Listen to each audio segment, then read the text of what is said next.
Hello बच्चों, let's read this question. The question is why the electron gain enthalpy of fluorine is unexpectedly lower than chlorine. तो यहाँ पे हमारा की concept क्या होगा? अगर हम बात करें इलेक्ट्रॉन गेन एंथैल्पी की,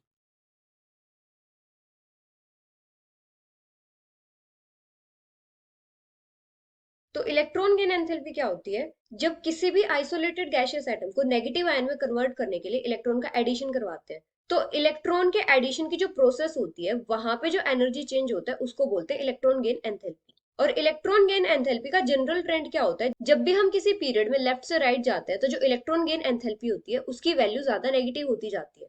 और जब भी हम किसी ग्रुप में टॉप से बॉटम आते हैं तो जो इलेक्ट्रॉन गेन एंथैल्पी की वैल्यू होती है वो कम नेगेटिव होती जाती है।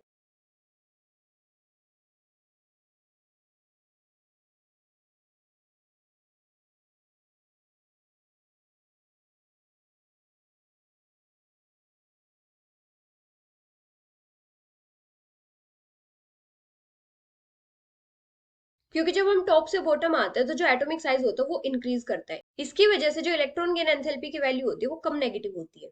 अभी अगर हम बात करें फ्लोरीन और क्लोरीन की, तो यहाँ पे क्या होता है? जो क्लोरीन होती है इसकी इलेक्ट्रॉन गेन एंथैल्पी फ्लोरीन से ज्यादा होती है।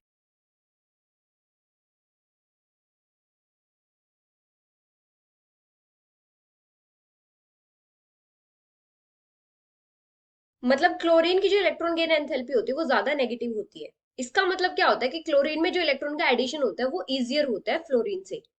और ये किसकी वजह से होता है? क्योंकि जो फ्लोरीन होता है इसका जो साइज होता है वो स्मॉल होता है। स्मॉल साइज होने की वजह से यहाँ पे क्या होता है? जब इलेक्ट्रॉन का एडिशन होता है तो इंटर इलेक्ट्रॉनिक रिपल्जन होती है।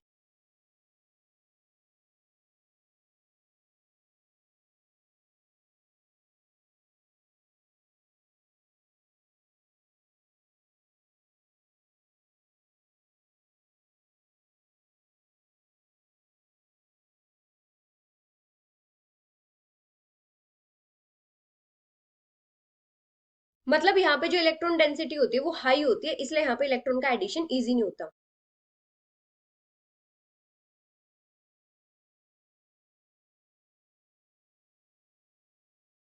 लेकिन क्लोरीन के केस में क्या होता है? 3p ऑर्बिटल्स होते हैं जिनका साइज 2p ऑर्बिटल्स के कंपैरिजन में ज्यादा होता है, तो इसलिए यहाँ पे इलेक्ट्रॉन का एडिशन इजियर होता है। तो इसलिए क्लोरीन की जो इलेक्ट्रॉन गेन एंथैल्पी होती है वो फ्लोरीन से ज्यादा होती है।